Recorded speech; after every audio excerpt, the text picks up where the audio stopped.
प्रधानमंत्री जापान दौरे पर निकल चुके हैं और माना जा रहा है दोपहर 1 बजे से लेकर 1:30 बजे के बीच में वह किसी वक्त क्योटो पहुंचेंगे। कई तरह के आस लगाए जा रहे हैं। दुनिया की नज़र है प्रधानमंत्री मोदी के इस सफ़र को लेकर।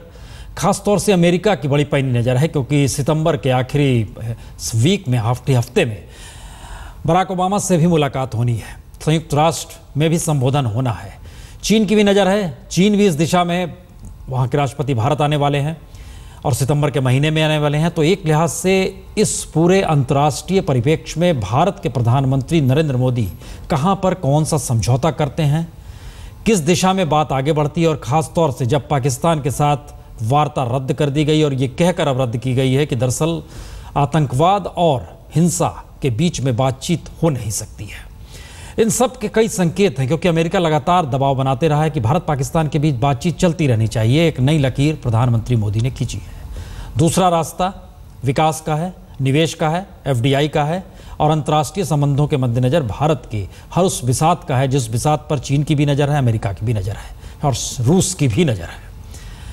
हम लगातार चर्चा करेंगे और ये हम खासतौर से बता दें, हमारे साथ 2 मेहमान, शीलकांत शर्मा जी इस वक्त हमारे साथ स्टूडियो में जुड़ चुके हैं, पूर्व डिप्लोमेट हैं, और राजीव डोगरा जी वो भी हमारे साथ कुछ देर में जुड़ जाएंगे। हम अपने संवाददाता के पास भी चलेंगे, क्योंकि इन सब के बीच राजनाथ सिंह फिलहाल देश में प्रधानमंत्री का कामकाज संभाल रहे हैं। नंबर 2 की स्थिति में वही है।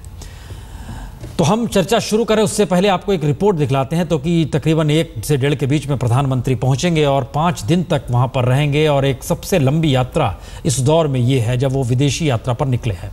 पहला दिन क्योटो में ही गुजारेंगे, जो जापान का सबसे बड़े स्मार्ट सिटी के तौर पर जाना जाता है और आध्यात्मिक केंद्र के तौर पर भी। बार बार क्योटो इसलिए नाम लिया जा रहा है क्योंकि बनारस कॉन्स्टिट्यूंसी को रिप्रेजेंट प्रधानमंत्री मोदी कर रहे हैं। बहरहाल बाकी 4 दिन टोक्यो में रहेंगे। विकास, कारोबार को नई ऊंचाई देने के लिए इस देश के टॉप 10 कॉरपोरेट इंडस्ट्रियलिस्ट जापान पहुंच चुके हैं।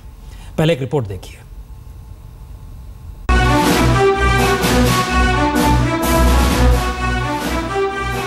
प्रधानमंत्री नरेंद्र मोदी की जापान यात्रा दोनों देशों के लिए काफी अहमियत रखती है।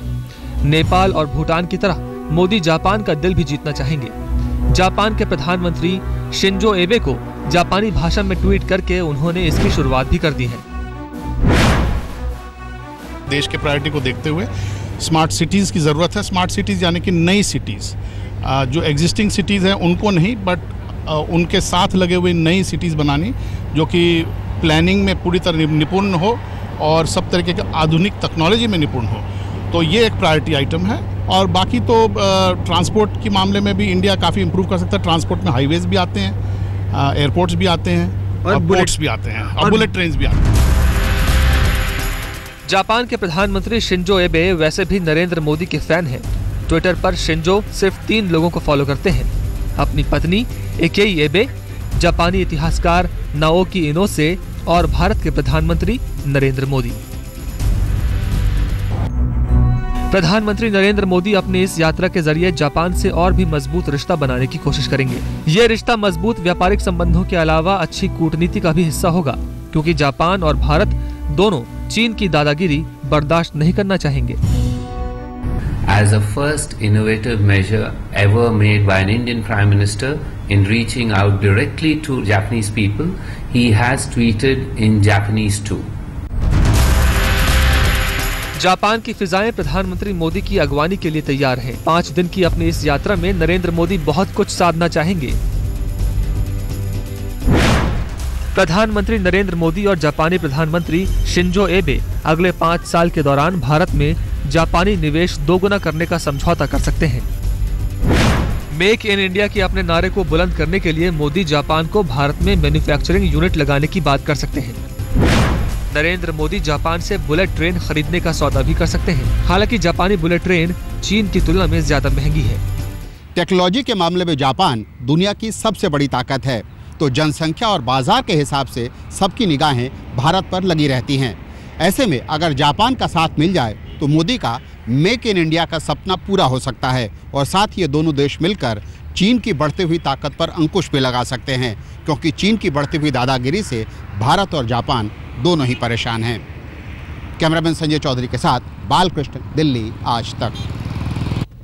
बालकृष्ण कह रहे हैं चीन की बढ़ती हुई ताकत से दोनों देश परेशान हैं और चीन के राष्ट्रपति भारत आने वाले हैं 17 सितंबर तारीख है और माना जा रहा है कि वह मेहसाणा भी जाना चाहते हैं, जहां पर जिस जिले में जन्म हुआ प्रधानमंत्री मोदी का, वहां पर भी वो जाना चाहते हैं। तो रिश्ते चीन भी कहीं मजबूत करना चाहता है, सीमा को लेकर तमाम तरह की उथल पुथल। बहरहाल क्या प्रतिक्रिया देश में और किस रूप में है, इसको हम दिखलाएं और सुनाएं। उससे पहले हमारे साथ चूंकि शीलकांत जी जुड़ चुके हैं। शीलकांत जी, इस यात्रा का महत्व किस रूप में निकाला जाए?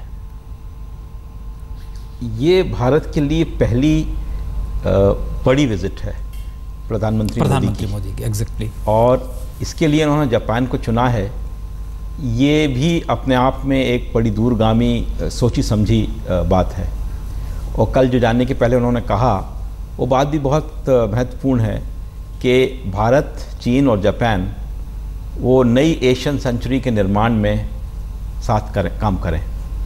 तो ये वाली बात जो है इसमें बड़ी गूढ़ है, इसके दूरगामी संकेत हैं कि भारत एशियन सेंचुरी के निर्माण के लिए दो एशियन पावर्स के साथ मिलकर काम करना चाहता है और दोनों उत्सुक हैं।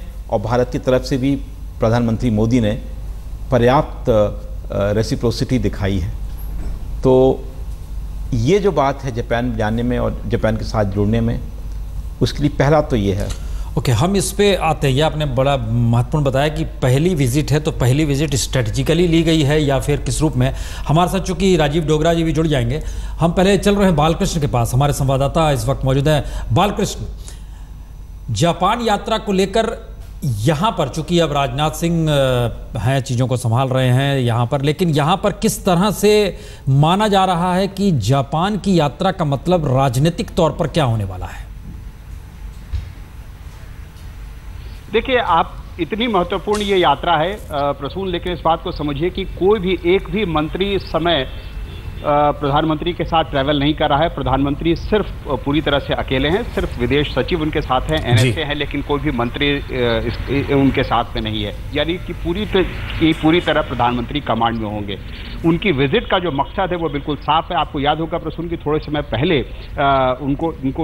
उनकी जो असल तारीख थी वो कुछ समय पहले उनको जाना था, लेकिन बाद में इस तारीख को टाल दिया गया था। ऑफिशियली ये वजह बताई गई थी कि पार्लियामेंट सेशन है, लेकिन सच ये है कि प्रधानमंत्री की तरफ से ये कहा गया था, पीएमओ से संदेश आया था कि जापान को सिर्फ वो फोटो ऑफ विजिट नहीं बनाना चाहते हैं, वो चाहते हैं कि जब वहां जाएं और लौट कर आएं तो कुछ कॉन्क्रीट चीजें उनके हाथ में हो, तो इसलिए पूरी तैयारी कर ली जाए। तो प्रधानमंत्री ये चाहते हैं कि पहली जो बायलैटरल विजिट है बड़ी, उससे कुछ ऐसे नतीजे निकल के सामने आए कि जिसको एक कहा जाए कि बहुत सार्थक और बहुत अचीवमेंट वाली विजिट हो हिंदुस्तान के लिए। और इसके लिए पूरा एक खाका तैयार करके गए प्रधानमंत्री। जैसा कि आपको पता है कि एक बहुत बड़ा बिजनेस डेलीगेशन उनके साथ वहां पे जा रहा है। बिजनेस डेलीगेशन ये साथ जा रहा है या इंडो जापान संबंधों के मद्देनजर जो ये पूरा ऑर्गेनाइज किया गया वो लेकर गया है? नहीं, वो जो बिजनेस डेलीगेशन गया है प्रसून, वो प्रधानमंत्री के जहाज में ट्रैवल नहीं कर रहा है, लेकिन उसी समय प्रधानमंत्री के साथ वो ट्रैवल नहीं कर रहे हैं, लेकिन उसी वक्त वहां पर मौजूद होंगे। वो अलग से जा रहे हैं, लेकिन प्रधानमंत्री की विजिट के समय वहां पर मौजूद होंगे। और ये बहुत बड़ा बिजनेस डेलीगेशन है, जिसमें कि आप कह सकते हैं कि जो देश के चुने हुए टॉप उद्योगपति हैं उसमें से ज्यादातर उसमें शामिल हैं। मसलन उसमें सुनील मित्तल हैं, उसमें मुकेश अंबानी हैं, उसमें गौतम अदानी हैं, उसमें विप्रो के अजीम प्रेमजी हैं, उसमें सन फार्मास्यूटिकल्स के जो मालिक हैं वो हैं, उसमें रुइयाज हैं SR के। तो बहुत बड़ा एक बिजनेस डेलीगेशन है। उसमें किरण मजुमदार शॉ हैं, वो उसमें शामिल हैं। करीब 20-25 लोगों का एक बिजनेस डेलीगेशन है जो उसमें जा रहा है। और ये उम्मीद की जा रही है कि जब वो लोग यहाँ से लौटेंगे तो कुछ कॉन्क्रीट प्रोजेक्ट्स उनके हाथ में होंगे। प्रधानमंत्री की जो योजना है, अगर आप मैं संक्षेप में कहूँ, बिल्कुल साफ है। उनका जो रोड मैप वो बिल्कुल साफ है। रोड मैप ये है कि जापान एक छोटा सा देश है, लेकिन टेक्नोलॉजी के मामले में वो दुनिया की सबसे बड़ी ताकत है। और जो भारत है वो बहुत बड़ी आबादी है, बहुत बड़ा हमारे पास मैन्युफैक्चरिंग का स्कोप है। और प्रधानमंत्री बार बार इस बात पर जोर देते हैं कि भारत को उनको मैन्युफैक्चरिंग का हब बनाना है। तो उनको एक ऐसी पॉसिबिलिटी दिख रही है कि जापान, जिसके पास टेक्नोलॉजी तो है लेकिन मैन्युफैक्चरिंग का इतना बड़ा हब नहीं बन पाया है, चीन उसको बहुत कड़ी टक्कर दे रहा है। प्रधानमंत्री चाहते हैं कि जापान के सहयोग से जापान की टेक्नोलॉजी और भारत की जो बाजार है, भारत का जो साइज है, जो आबादी है, उस दोनों को मिलाकर के एक ऐसी जोड़ी बने, एक ऐसी पार्टनरशिप बने हैं कि भारत जो है वो एक मैन्युफैक्चरिंग का हब जिसको बनाना चाहते हैं प्रधानमंत्री, वो बन सके और इस हिसाब से वो चीन को टक्कर देने की हालत में हो। और जापान इसके लिए सबसे सही कैंडिडेट है, इसलिए भी क्योंकि जापान खुद भी जो है चीन को लेकर उसके जो रिश्ते हैं वो उतार चढ़ाव वाले रहे हैं। मालकिस कोई मंत्री साथ में नहीं गए हैं, मसलन वाणिज्य मंत्री साथ में नहीं गई हैं, कोई भी मंत्री साथ में नहीं। एक मिनट आप हमारे साथ बने रहिए, हम जरा इस सिलसिले को जरा एक मिनट जरा आप हमारे साथ बने रहें, क्योंकि ये बड़ा महत्वपूर्ण है जापान की इस यात्रा को लेकर। शिलकांत जी ने जिक्र किया कि दरअसल ये पहली यात्रा है और बड़ी यात्रा, और जापान एक, क्या ये राजीव डोगरा जी, क्या ये स्ट्रेटजिकली जापान चुना गया या बरबस जब जिस समय मुख्यमंत्री थे नरेंद्र मोदी गुजरात में, तो भी ये इंडो जापान रिलेशनशिप एसोसिएशन जो था 2006-07 में इसने यात्रा करवाई थी वहाँ पर, तो उसका ये कंटिन्यूटी में देख रहे हैं या इसका कोई स्ट्रेटजिक महत्व है इस यात्रा का? दोनों चीज़ें हैं, क्योंकि जब ये मुख्यमंत्री थे तो बहुत ज़्यादा देश नहीं थे जो उत्सुक थे कि Modi ji as chief minister उनके देश को विजिट करें। आपको याद होगा कि यूएसए तो बिल्कुल ही नहीं चाहता था, बिल्कुल। काफ़ी जो पश्चिमी देश हैं वो भी यूएसए के कैंप में हैं, जो यूएसए लीड देता है वो भी उसी तरह करते हैं। तो कुल मिला जुला के जो बड़े इम्पोर्टेंट देश थे उनमें जापान और चाइना रह गए थे। तो चाइना गए, जापान भी गए 2 बार। तो एक तो इसलिए उनका जापान जाना प्राइम मिनिस्टर बनने के बाद एक स्वाभाविक सी बात है। दूसरा ये है कि 3-4 चीज़ें मिलके एक जापान इंडिया की इम्पोर्टेंस और बढ़ गई है। एक तो चाइना फैक्टर, दूसरा डेवलपमेंट फैक्टर, और तीसरा एक साइकोलॉजिकल फैक्टर कि अगर जापान की विज़िट सक्सेसफुल हो गई तो अमेरिका की विज़िट जो अभी आने वाली है सितंबर में, वो उसके ऊपर भी असर पॉजिटिव पड़ेगा, क्योंकि जापान अमेरिका के भी रिलेशंस काफ़ी करीब से हैं।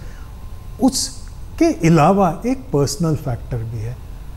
आबे और मोदी जी दोनों कहते हैं कि हम एक दूसरे को लाइक करते हैं, एक समान हमारी सोच है, इसी तरह हम एक पॉजिटिव थिंकिंग के और एग्रेसिव तो नहीं कहा जा सकता पर आशावादी और आगे सोचने वाले लीडर्स हैं, और एक दूसरे को ट्विटर पे भी फॉलो करते हैं। तो कुल मिला जुला के एक ऐसा बड़ा अच्छा लग रहा है कि अच्छा लग रहा है। तकरीबन 1 घंटे का वक्त और है जब प्रधानमंत्री पहुंचेंगे क्योटो, और हमारे साथ क्योटो से जुड़ चुके हैं गौरव सामंत। गौरव, इंतजार हो रहा है?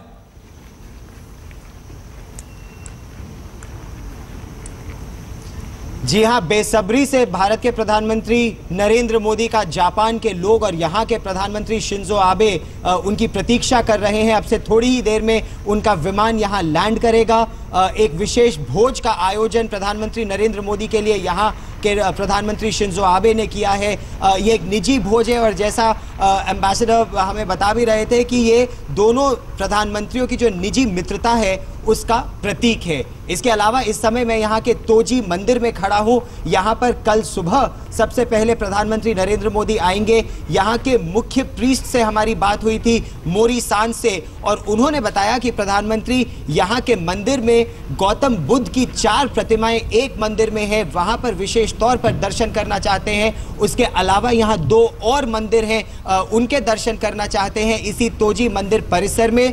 आधे घंटे का समय उनका यहाँ बीतेगा। बड़ी संख्या में ये कहा जा रहा है बौद्ध श्रद्धालु और जापानी पर्यटक यहाँ पर आएंगे। प्रधानमंत्री नरेंद्र मोदी को देखना चाहते हैं। कितने लोग उनसे मिल पाएंगे ये एक बड़ा सवाल है, लेकिन एक तरफ तो ये सांस्कृतिक और सामाजिक मित्रता है जिसे प्रधानमंत्री नरेंद्र मोदी आगे बढ़ाना चाहते हैं, लेकिन उससे ज्यादा महत्वपूर्ण होगा जो आर्थिक मित्रता और सामरिक मित्रता भारत और जापान इस परिवेश में आगे ले जाना चाहते हैं। पुण्य प्रसून जी।